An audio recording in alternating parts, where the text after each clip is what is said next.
নমস্কার বন্ধুরা, দীপানিতাস কিচেনে আপনাদের সকলকে স্বাগত। তো দেখতে পাচ্ছেন বন্ধুরা, প্রচণ্ড শীত পড়েছে, আপনারা জানেন আজকে। তো এই শীতে আজকে বাজারে গেছিলাম সকালবেলায়, খুব ভালো ভালো বেগুন পেয়েছি, লম্বা লম্বা বেগুন। তো আজকে ভাবলাম রাত্রিবেলায় রুটি আর বেগুন পোড়া করব। তো দেখুন, বেগুনগুলো ভালো করে পুড়িয়ে নিয়েছি।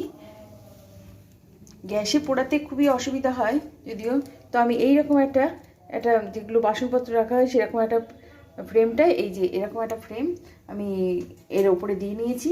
নিয়ে এবার টমেটো পোড়াচ্ছি। এই যে দুটো টমেটো, দুটো বেগুন আগে থেকে পুড়িয়ে নিয়েছি।